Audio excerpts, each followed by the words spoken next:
Good afternoon. On behalf of Rock Nation, Miguel Cotto Promotions, the Dallas Cowboys organization, and HBO, I'd like to thank you for attending today's luncheon, and most importantly, wish everyone here a happy and a healthy new year.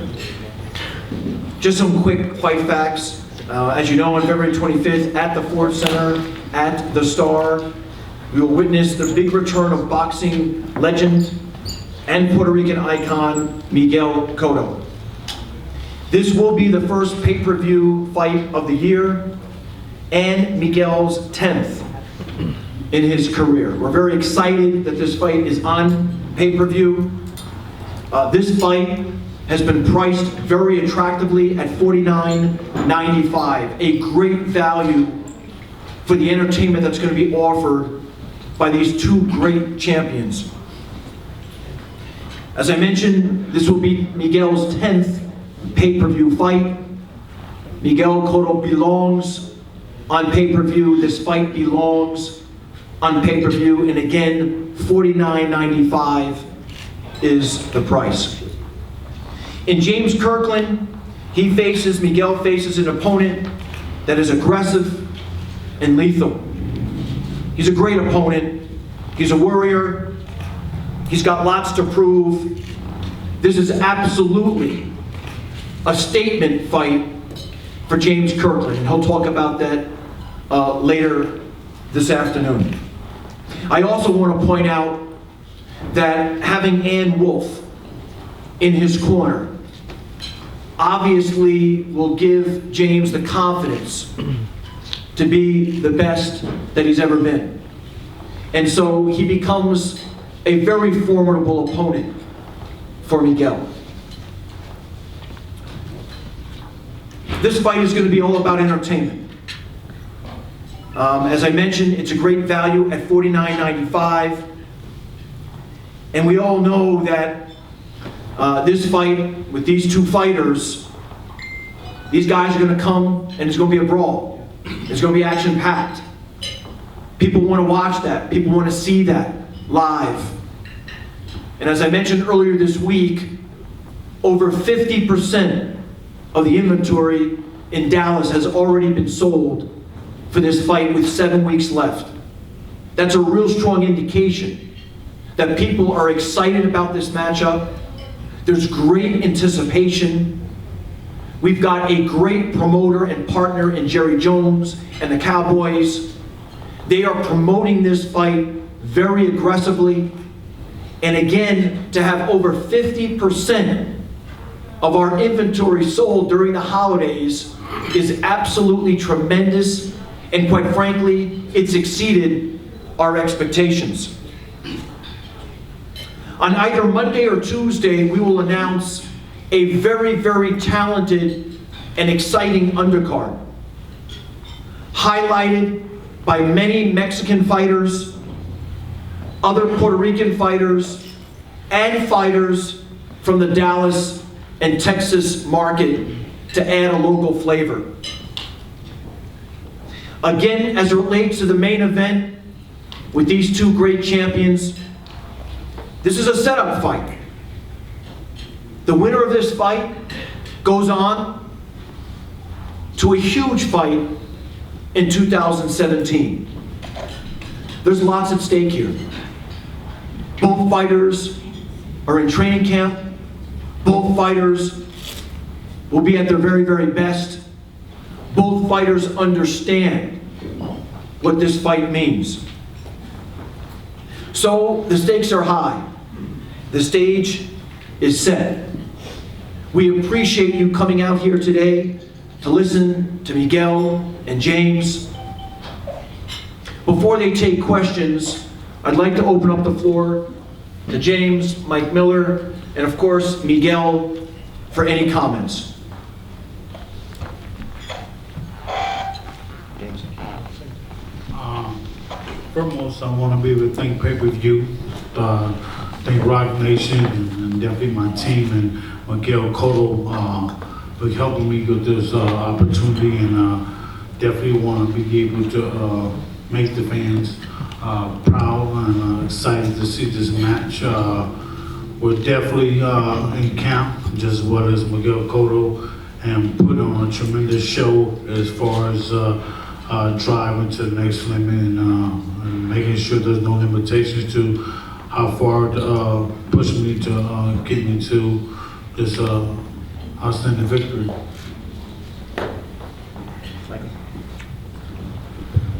Hey guys, from Team Kirkland, we just want to thank Rock Nation, Pay-Per-View, HBO Pay-Per-View, Team Cotto for the opportunity. We look forward to showing our talents February 25th. Texas is our home state, and with Ann Wolf training James, he's never lost. He's got a tremendous knockout record percentage, and we look forward to the upcoming weeks of training and the final, when the bell rings, we're going to be ready come February 25th. Get your tickets early. Texas is going to come out proud and strong for James, so you better get them early. Appreciate it, guys. Thank you. Miguel? I'm happy to be here. I have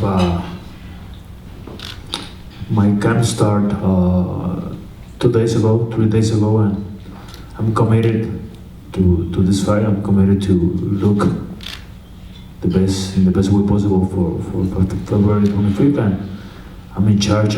Freddy's in charge of my camp. Freddy is the captain of the boat, and I trust in him, and I know I'm going to be ready for February 25th. Thank you. We will now open it up to questions. ¿Algún mensaje para tu público en español? No, estoy bien, estoy preparado para el tiro, no preparado, estoy preparándome para el combate, pero estaremos listos para el próximo 25 de febrero. Gracias. The question was how ready he's going to be for the 25th. He says, of course, he's going to be 100% ready to give us a great fight. Miguel, habla sobre regresando al ring después de un año y regresando con Freddy.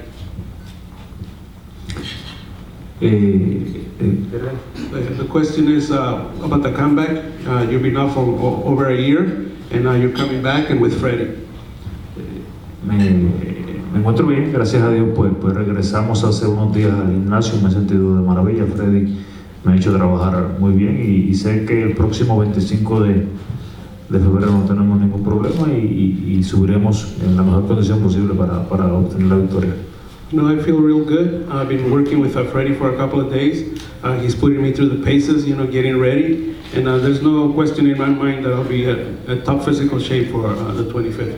Miguel, esta podría ser tu última pelea. ¿Y qué posibilidad hay de una revancha con Canelo si es que sigues en el boxeo? Estamos...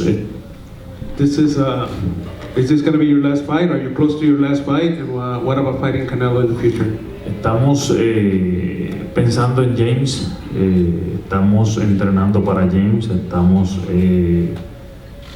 poniéndonos listos para el próximo 25 de febrero y es lo que tenemos en mente. Lo que venga después, pues vendrá después. Right now, the only thing in my mind is James Kirkland getting ready for the fight. And after that, we can think about what's next or, whatever comes up. But right now, the only thing in my mind is James Kirkland. Michael, since you being the promoter, the head of this division, looking at Miguel's next fights, do you have like a time frame of when you want to see him back in? And do you expect him to be back in? Historically, he's fought in June. Is that going to be the next date? That's entirely up to Miguel. As he just said, our number one focus is on February 25th. After February 25th, I'm sure Miguel and his team will begin to think about the future, but that's the only thing that we've discussed at this point. Would you like to fight again in June, Miguel? We'll see. We'll see what happens. James, you yourself are also coming off a long layoff. Do you feel this is the perfect fight for both you and Miguel? I believe it's a tremendous opportunity for myself, but as far as from Miguel, I feel like this is going to be a good event, good opportunity for me and Miguel to be able to take advantage of this opportunity and put on a great fight for the fans. James, I think a lot of fans are excited knowing that Ann Wolf is going to be in your corner for this fight. What are you looking forward to in this camp? And if any, are there any things you're not looking forward to in this camp? Dealing with Ann is not interested in knowing what the next day is held when it comes to training, but when it comes down as far as what to look forward and what to expect out of camp, just to put like there's no limitation to what we're gonna go through to get to be able to succeed in for fight time, you know. Do you feel like she gets you better mentally for a fight? Definitely when it comes down to mentally preparing myself and physically preparing myself, and definitely knows how to push me to the next limit till it shows. This is for both fighters. It's no secret that you're closer to the end of your career than the beginning, and you must be thinking about your legacy. If you had to define what you think your legacy is to the sport, what would that be, and how do you see this fight adding to your overall legacy? When it comes to me, I feel like getting an opportunity to face Miguel Cotto was somebody that I looked up to in boxing and seeing his career. The tremendous change that he has brought to the game, you know, for me to be able to get the opportunity to show what I can bring and take my boxing skills to the next limit is definitely something that I can definitely put down in my boxing ability and things that I have accomplished in boxing. And what do you think your career has meant to the sport? To this point, man, I feel that my career is it definitely needs to get put back on the uprise and show that not just to the fans but to the to boxing itself, the sport of boxing, that Kirkland is definitely a disher. I mean, someone's going to go out there and put on a great show, not just for the fan, but for himself and for the sport of boxing. And Miguel, the same. Can you repeat the questions? Sure. As you look back now toward the end of your career, at your legacy to the sport, what do you think that is? And how do you think this fight will add to your legacy? This fight is going to be the newest chapter in my career. I'm going to take it. I'm going to handle it in the best way possible. I'm going to do my best first with Freddy in the gym, and then the night of the fight to make my family proud this night. And then my legacy, I can't control what people can say about me after I'm retiring, but all I do in life is for my family, for my kids, and that is going to be my legacy, what they think about me. Miguel, there was a lot of talk before about you fighting Juan Manuel Marquez. How serious were those negotiations, and what happened that didn't make that fight happen? We didn't get to concrete this fight, and never happened. That was all. Were you interested in that real possibility at one point? I think both parts were interested in this fight. You said the weight was an issue that you kind of changed your mind towards the end of the negotiations. Is that right? He knew all the time our answer on this chapter, on this topic, and he already knew everything about us. Miguel, me gustaría tu respuesta sobre la pregunta del delegado que quería decir. No, yo no, es algo que yo no puedo controlar qué quiera pensar el público de mí después de retirarme del boxeo, pero el único legado que me interesa es lo que yo pueda dejar en mis hijos, y es lo único que me interesa. The question was about the legacy, to do it in Spanish. He answered it in Spanish. Se estaba negociando algo con Juan Manuel Márquez. ¿Nos puedes hablar un poquito al respecto de eso? Nunca se concretó, nunca llegamos a acuerdo Juan Manuel y yo, así que hemos estado siempre abiertos a negociar con él, así que cuando él quiera, estamos aquí. Question was about Marcus fight, and he answered it. And Michael, he was also linked to Tim Bradley. Could you speak on what happened to that, and if that was ever a serious fight that was going to happen? I mean, there was some interest. You know, as you know, in this sport, there are fights that can be made and there's fights that can't be made, and you know, we weren't able to bring that to closure. Most importantly, we're excited about this fight and excited that James accepted the opportunity to fight Miguel.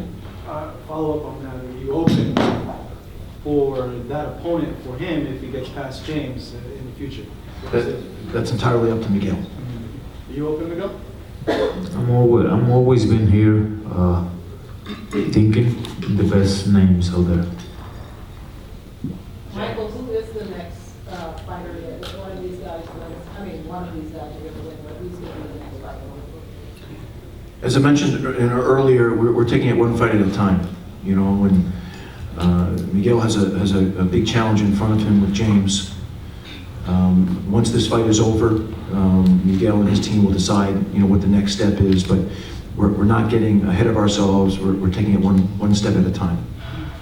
James, when this fight was announced, many writers said that this is a roadmap for Cotto to get back to Canelo. Can you speak to your motivation, if you haven't or have not read the articles and when this fight was announced? Have you heard that? Who's You, that? James, that's James. Oh, I'm sorry. Honestly, man, whoever Miguel is willing to face next, or what that fight may hold with that next person, is totally up to them. But when it comes down for me and Miguel Cotto, we're focused on February the 25th. So writers and the fans or whoever may be entitled into looking at this fight should only be focused on February 25th, because that's when the opportunity for me presents itself, and I'm definitely want to put on a good show. Can I have to follow up, Michael and Tony? I'm not sure if this is a budget or not, but I think boxing fans would be really interested in James Kirkland's training camp. Will that be a YouTube series or an HBO series? Is that all possible? Since he's back with Ann Wolf, and everyone loves Ann Wolf's training, about how intense she is, or will it be a 24/7 or something like that? There will be some programming that's that's going to be produced for a showing on HBO that will look at the training camps and the fighters. I'm not sure what we're going to name it yet, but there will be some new stuff that you guys haven't seen before. Absolutely, we agree with you. Thank you. Miguel, en realidad, ¿cuánto tiempo más te ves peleando? ¿Tienes un plazo o simplemente lo que te deje tu cuerpo? Estamos hablando de la pelea, la próxima pelea del próximo 25 de febrero. Estamos enfocados en ella y no hay cabida en estos momentos para hablar de esos temas. Creo que después de la pelea de febrero 25, pues nos sentaremos y decidiremos hasta dónde y hasta cuándo queremos. The question is, when do you see yourself fighting for a long time? How long do you think you have? Right now, let's do February 25th. Let's get the fight done, and then we'll think about what's next. But right now, the focus is the 25th, not thinking about anything else. Miguel, esta es tu última pelea con Rock Nation. ¿Hay planes de expandir este contrato más tiempo, según lo que te diga tu cuerpo después de la pelea con Kirkland? Como mencionamos, estamos trabajando, estamos en preparación para James Kirkland el próximo 25 de febrero, luego el 25 de febrero, el 26 de febrero, hablaremos de qué sigue mi carrera. Obviously, this is your last fight with Rock Nation. Are you going to extend the contract with them? Like I said, all I'm thinking about right now is the 25th, getting the Kirkland fight, getting it done, and on the 26th, we'll see what's next. James, how grueling is working with Ann Wolf? We heard the stories, we read the things. From your point, how hard is it going to a camp with her, and what do you go through? Honestly, when it comes just working with Ann, we have reputation between ourselves is that I'm definitely going to give my all. And as far as motivation and push me to this next level, she's definitely one of the people that I can say that can bring the best out of me. James, did you see Miguel's last fight against Canelo? And if you did, what'd you make of it? Who you fought won? I did see them both put on a tremendous show, and I think they did an excellent job as far as who wins and who lost. You know, depends on how everybody else feels about it. You know, I have my picks and what I think and what I may believe, but in boxing, everybody's entitled to their opinion. I'm interested in what you believe, though. Who you thought won the fight? That's not for me to say. Like I said, to say I just like to see great performance, and they put on a great show. Miguel, you said that you started training camp about two or 3 days ago. What's it like to finally be back in camp today? It's good. It's good to be back. It's good to be sweating a lot during the training sessions, and I know Freddie has everything set for our training camp, and we are going to do it as always in the February 25th. And the second part of that question, Miguel, is during the off time, have you been like doing some like exercising and training? If so, was it like light training or heavy training? I've been away from the boxing gym a lot, but I'm always keep myself doing something, not related to boxing, but doing something. Miguel, at this point of your career, is a long layoff like the one you had a benefit?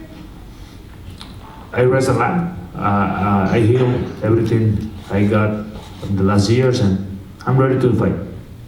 Miguel, looking back at your soon-to-be Hall of Fame career, what fight would you want to rematch? Who would you want to rematch? And why? I enjoyed every fight.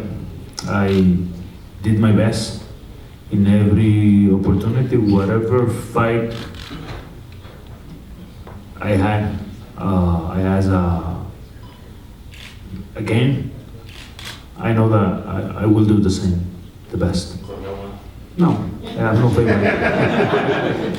What about you, Freddie? Who do you want to see in a rematch? You know, obviously I thought he won his last fight, and rematch would be great there. You know, and Miguel tells me if I was in this corner with Mayweather, we would have kicked his ass. But I mean, if these guys, what's next? Who knows? But right now we have a tough fight in front of us, and we're getting ready for that fight. And I did send my guys out a couple times to work with them. Barbara went to visit them, and in Puerto Rico, and Gavin went a couple times also.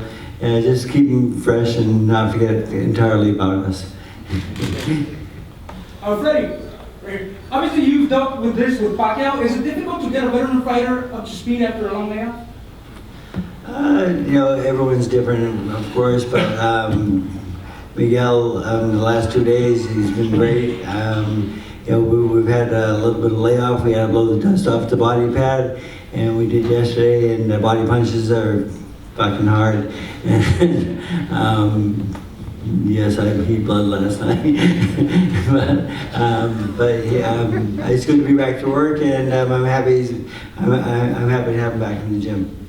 Miguel, do you have designs to fight for another world title, or at this point in your career, is it just maybe one more signature win to kind of cement your legacy?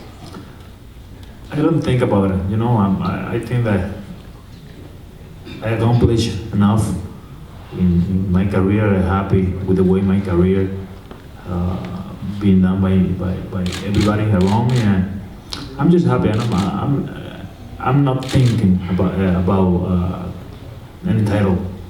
It's in my mind right now. Miguel, after so many years and so many accomplishments, how is it you still find the hunger to get up there and take the hits and get up and train? I'm still having the same kind of mind, I want the best for my guys, my child. I want the best for my family, and that's why I'm here. Question for Michael about the promotion of this fight. Can you speak to the difference and what can we do better on maybe both ends of media and you I'm speaking of Kovalev Ward and now Kirkland and Cotto. What was the missing pieces to elevate the promotion? How can we be better? How can we do better? That's the best question of the day. I think you need to accept these fights for what they are. You know, in all transparency, when the first story came out about this fight from a reporter back on the East Coast, you know, they were very negative. For what reason, I don't know. You know, there was discussion about, you know, is this a pay-per-view worthy fight? This is arguably going to be the best entertainment, you know, of the year in the sport. And you got two guys that have a lot to prove. Two guys that when they get into the ring, they're going to battle. They're going to throw punches. They're not going to dance around. They're not going to hide. And when you think about why people buy pay-per-view, or why they buy any form of entertainment, they want to be entertained. And it's about the value proposition, right? $49.95 to see two great fighters battle for as long as the fight lasts. That's a great value proposition. And so, and to answer your question directly, that's what the media needs to talk about. They need to talk about great entertainment at a great value. The return of Miguel Cotto, one of the greatest fighters that we've seen over the last 10 to 15 years. That's what the focus needs to be on. The focus doesn't need to be on whether it's pay-per-view worthy. That's not the question. That's not the issue here. Okay? That's for another day. So, I'd love to see you and your fellow media members get behind this fight. Talk about the great entertainment. Talk about the return of Miguel Cotto. Talk about James Kirkland and what he has at stake in this fight. Okay? Talk about their legacies. Those are the things that we should be focused on. And if we all do that together, boy, is it going to be a great success. It's going to be a great success at the live gate, and it's going to be successful on pay-per-view. So, appreciate the question, and we do appreciate everybody's support. So thank you. Michael, based on that response, what's the symbolism in Jerry Jones' involvement in this being the first event at the Ford Center? You know what? I think it brings a great level of excitement. You know, when we were thinking about this fight, we weren't sure exactly where it was going to go, but at the end of the day, as I stated earlier this week, you know, sometimes there's challenges, you know, in first quarter because of the NBA and the National Hockey League and those schedules. So we decided to be a little bit creative, and you know, Jerry and his team reached out to us and said, listen, we've got this great new facility, we love boxing, we're very passionate. We just had an incredible, successful event with Canelo at AT&T Stadium. We know that this market supports boxing. What about coming down to Dallas, Frisco specifically, and being the first public event at the Star? And we said, you know what, that's a great idea. I mean, Jerry Jones, as we all know, is one of the greatest promoters in the world. His NFL team has the largest Hispanic following of any team in the National Football League. And as it relates to their marketing and their business operations, which is spearheaded by Chad Estes, one of my dearest friends in the industry, they're the best of the best. So going to Dallas, going to Frisco, we have an incredible new facility. We've got a great promoter in Jerry. We've got a great team, the Dallas Cowboys, that are going to market this very aggressively. I mean, listen, on Sunday the 15th, when the Cowboys play their first playoff game in the postseason, we're going to be promoted in front of 80,000 people. That's amazing. That's amazing cross-marketing and cross-promotion. So for those reasons, we felt that the Star was the perfect venue and that Jerry and his team were the perfect partners. Did you have to trade in your Giants hat for a Cowboys hat? Listen, you know, we're friendly we're friendly with the Cowboys. Des Bryant is our client from our sports division, so you know, obviously we've got a very close relationship with the Cowboys. Jerry's very close to Jay-Z and Juan Perez, who heads up our sports division. They spend quite a bit of time together, so this was a natural for us. Miguel, habló Michael ahorita sobre la asociación con Jerry Jones. Habla usted un poco sobre eso. Can you talk a little bit about Jerry Jones being part of the promotion? Entiendo que como menciona Michael, Jerry Jones, el señor Jerry Jones es una persona que conoce, que lleva años con su franquicia de los Dallas Cowboys y entiendo que es como dice Michael, es el partner perfecto para este evento en Dallas. You know, like Michael said, Jerry Jones is a great promoter. You know, a lot of respect for his team, the organization of the Dallas Cowboys, and it is great to have him support this event. Miguel, what was it like? We saw you on the field at Dallas Stadium, meeting Des Bryant, all that. Speak on what that experience was. It's different, you know. NFL is a huge sport here in the U.S. In Puerto Rico, we are part of the United States, but in Puerto Rico, we doesn't follow NFL. It's getting bigger every year, but it's not like here. For us being there with 100,000 some fans there rooting for his team was an amazing experience for us. And I have a follow-up question. Obviously, you're looking at retirement soon. A lot of fighters have a hard time getting away from the sport. But I don't feel that you will. I feel that once you retire, you make the decision and then you'll... You are never going to come back again. You're already making a comeback? No. Oh. Well, I was going to say, speak on that. Like a lot of fighters have issues kind of walking away, but I don't feel that you... I have other things in life. I spent too many years here in boxing. I have kids. There are no kids anymore. And I want to spend with them the most part of the time possible. Just and being the best dad I could be for them is the most important thing for me. A couple questions. First for James. Last comment upon it is Canelo Alvarez. Is there anything that you learned from watching tape when Cotto fought Canelo and you did that you learned from the fight? There's definitely a lot to learn when I saw them two battle each other, and from the time that I actually got to fight Alvarez. So at the end of the day, boxing definitely a learning experience, and I definitely enjoyed the time to be able to actually get to step in the ring with Alvarez is just what I'm going to be able to step in with Cotto. So, like I said, I learned a lot, and I plan on, like I said, every time I step in the ring, I plan on trying to up my IQ when it comes to the boxing game. And you've had a couple of layoffs. Do you think that's actually helped you in light of medical research today? For instance, John Jones from the UFC said layoffs are helping him because of the brain trauma, the sparring and the fights. Do you think that helps you and it'll extend your career? Not really. I mean, because the more active, the more you learn.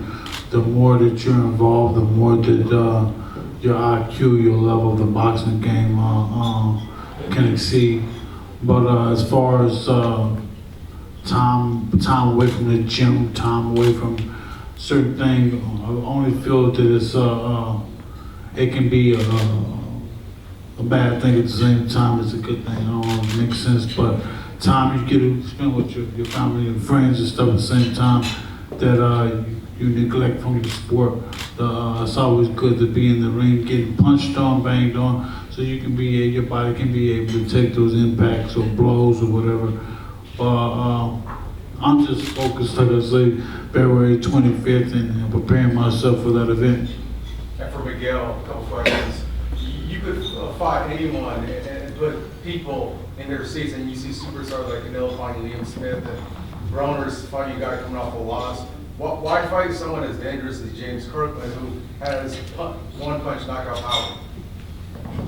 It's been typical in my career that we are always looking for the best opponents, the best challenges out there. James was the best and dangerous one out there, and following our style, we look through him. That's why. And then just last question for you. The incident with the plaster with Margarito years ago, you were able to rebound from that fight, whereas other fighters like Billy Collins wasn't able to rebound from that when the fighter had plaster in their gloves. And for you to be able to do that, how can you talk about your fortitude and how you were able to do that? Just Margarito is a chapter in my career that we hide it in a deep way to never look back and never think on that again. And I'm just past this the thing that Margarito did to us. I'm only work hard enough to climb up and to forget about what happened this day. Are you aware that he made a return to boxing, and what's your take on his return to boxing? Excuse me? Margarito, are you aware that he made a return to boxing, and what are your thoughts? What Margarito been doing with his life and his career is up to him. Yeah. Freddie, can you follow up? I saw you shaking your head like with the Billy Collins thing and the plaster in the gloves. Can you talk about that a little bit? It's just an issue that I think, honestly, he should be in jail for attempted murder. I mean, it was like, the penalty wasn't enough for me at least. But the thing is, I saw Miguel come back from that, and it was a great comeback, and he is stronger and stronger every day in the gym. And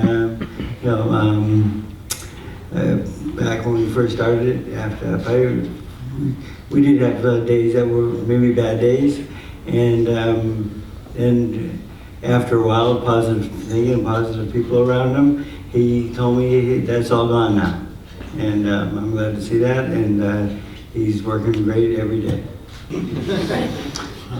The only way this fight can happen is if Freddie went to chair corners. Yeah, just speak to that, Freddie. It's definitely, I think, I'm sure Miguel would love that one. I'm not going back to 47.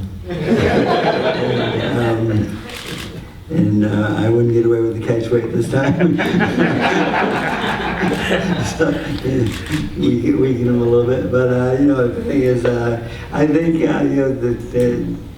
they're in the gym together sometimes, and it's okay for a little while, but then you have to separate them a little bit.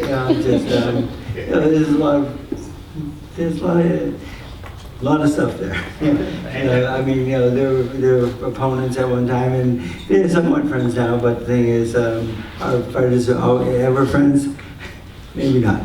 But the thing is, I respect both of them a lot, and they both have careers going on right now. And it doesn't look like they're going to meet each other. And Manny and Miguel both know that. I'm behind them both very, very much, and I couldn't work both corners. And if that ever did happen, I would have to sit home and watch it on TV. We'll get started. And Miguel, No, they can't spot. Can you speak on that, Miguel? Because I was a collegiate athlete, and I hate the school that I lost to in the championship game. So, can you elaborate on man back out? I respect. And he actually hits your punching bag. I respect Freddie. I respect Manny enough to. They always been a gentleman with me, with my family, with my career, and all I have to say to them is thank you for respecting me. Thank you for the way they been with me, and that's all I have to say. Michael, talk to us about the fight actually being in Texas. Obviously, Miguel has sold in Orlando, where there's a predominantly more Puerto Rican fan base out there. Texas is obviously more Mexican based. Why Texas? As I mentioned earlier, I mean, you know, in February, there's not a lot of choices, quite honestly, when you talk about major markets that host NBA and NHL teams. So you have to be a little bit creative. You know, was Dallas our first choice in all transparency? Probably not, but we found a great option in Dallas in light of this incredible facility, the Star, and obviously in light of the fact that we've been able to partner with Jerry and his team and the Cowboys. So we think, you know, it's a great setting. You know, obviously James is from Texas, and we think that's going to help. And we're going to create a great undercard. You know, so from top to bottom, it's going to be a great night of boxing, and we have one of the foremost promoters in the world that is helping us promote this fight and giving us his 100% support. So all things considered, it's the right place for the fight. And Miguel, follow up for you. Considering the fight is in Texas and you've been able to sell over 50% of it already, does that go to show how much you've actually gained the respect of fans, even considering that Mexico was the biggest rival of Puerto Rico? I've been a fan of Mexican boxers my whole life, and I feel a lot of respect for Mexico. I love this place, and being accepted by their community is another accomplishment for me. James, this is in Europe. I mean, this is your home turf. And certainly you must have sold some of those tickets as well. And your last fight was in Texas. How important it is to you to get back to those fans in Texas that know you and show them a different fight this time? Most definitely, yes. I'm overwhelmed for the opportunity, but more than ever, I'm anxious to get in the ring and to put on a great performance. You know, since the last fight, learning and just looking back and seeing the fight and the mistakes that I made for a lot of different things. I'm definitely eager to get back in there and just show my fans that, hey, look, Kirkland is still a rising star. He's still someone that's going to make a stand in boxing, and just to put on a good show for Texas and everybody's out there that's and was in love and got the passion for boxing. James, do you have a prediction and how do you visualize the fight going down? Say it again? Do you have a prediction of how the fight's going to go, or do you visualize yourself winning a fight in a couple of different ways? No, never. I don't have a prediction. I just know that I'm going out there to give it my all, 100%. And Miguel, beef sells a lot. You guys have mutual respect, and it seems like that a lot of fighters today are doing that on purpose, or purposely going at a character to start something with a rival fighter. Can you talk about what you've always been calm and collective, and that's never been your characteristic of you? Can you talk about that? You have to be professional in the whole way. You have to represent professionalism in every corner. The only place where we are going to be enemies is in the ring next February 25th. I wish him the best camp he could ever have. I'm going to do the same here in LA, and all we want is to go there and present a good show, a good fight for the fans, and I know that I'm going to put my 150% to do it, and that's the way I am. Thank you. Yeah. Two last questions, guys. Michael, Tony, last one for me. In this social media, digital media age, a lot of new content coming out online. We've learned about these fighters like Victor Ortiz or Guerrero through the shows on HBO, Showtime. But now everything's going online, and we don't know about the fighters on the undercard. Are you going to be looking at producing more content where we're learning about the guys on the undercard and even the main event as well? Tony, why don't you go first? Yes, the focus will definitely be on the main event. Historically, the main events are what people focus on, and why we have this press conference. And we will do some original programming. We've already started interviewing, James and Miguel. But on the social media side, we have a department that does social media that will also focus on the undercard fighters. So you're going to get a lot of that also from HBO and from the camps and from Rock Nation. So like video on Twitter and Facebook? Yes, absolutely. Yes. We know that fans consume their media in various ways, and we're going to make a concerted effort to get it out in every way possible. And just to further expand on that, at Rock Nation, we're fortunate to have a very large social and digital department. So they will work hand in hand with HBO and James and his team and Team Cotto to promote this fight as aggressively as we possibly can. We understand the importance of social media. We understand where people are getting their content today, and that's a big part of our plan. We'll also have the advantage of leveraging the Dallas Cowboys as well. They also have a very large social and digital department, a very large social and digital following. And so when you combine that with what we're going to do at Rock Nation, what HBO is going to do, what both Team Kirkland and Team Cotto is going to do, we'll be pushing this out, both the main event as well as the undercard, very, very aggressively over the next 7 weeks. Can you speak to the catch weight? And I want your personal opinion. I was at the Cotto-Canelo fight, and when I saw Canelo take his shirt off, I was like, wow, this guy's a light heavyweight. And I looked at you in the other corner, I'm like, this guy's literally 160. Can you speak to, do you think that catch weights are good and bad? And is there a problem with making weight, and then when you wake up Saturday night, the guy is 30 pounds heavier? I've been in both sides of the plate. Some people on my side using against me.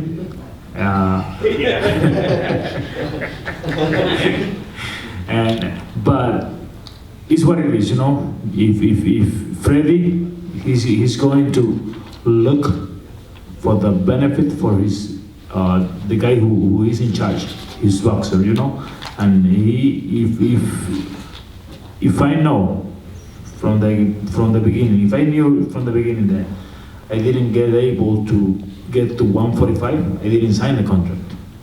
I said yes in the beginning, in the day of signing the contract, and then make any kind of criticism during the road to the fight is a thing that you have to be not professional to do it. If you say yes the first day, you have to maintain and keep your word the whole way. And Fred, you want to ask that? I actually don't like catch weight, but the thing is, we have used it to benefit our fighters, and we're always looking out to get the best for your fighter. It's like I'm here with Miguel right now, and I'm always out for his best interest, for 100% behind him. And at that time, I was with Pacquiao, and Pacquiao was gonna, we figured we'd make him drop a couple more pounds because he's a lot bigger and stronger guy than Pacquiao. And yeah. So I mean, catch weight's a part of life. It's legal. It's part of boxing at this point of our lives. Just I would like to get rid of it, yes, but I don't think it's going to go away anytime soon. And James, same question. I wanted to ask you about Canelo's weight going up 20 pounds the night of the fight, and you walking in, or you gained some weight as well. But I'm still speaking of Canelo's weight at 155 and then 180 night of the fight. At the end of the day, I felt like Canelo prepared himself for a great fight. And he hydrated the right way, and his team was there from 100%. So end of the day, man, when it comes down to just being 100% prepared on every level, they did a successful, great job. Miguel? Those are the questions. No. We said two more. Let me just say in closing a couple of quick comments. First and foremost, again, thank you on behalf of HBO, Team Kirkland, Team Cotto, the Dallas Cowboys, Jerry Jones, and of course Rock Nation. We appreciate you coming out and supporting us today. As I said earlier, we need your support on this fight. We need your support. This is an industry that has a lot of challenges. And if the media doesn't get behind it and help promote it and help sell the good things about this industry, there will be no fights down the road. So we need you as a partner to support us, to encourage fans to get behind this fight. You've heard from these two fighters. This is going to be a great night of entertainment. This is going to be a great fight. These two guys are going to battle so hard on February 25th. It's got all the makings of an epic fight. So we appreciate what you'll do over the next 7 weeks. We thank you for coming today, and we look forward to seeing you in Frisco on February 25th. Thank you so much.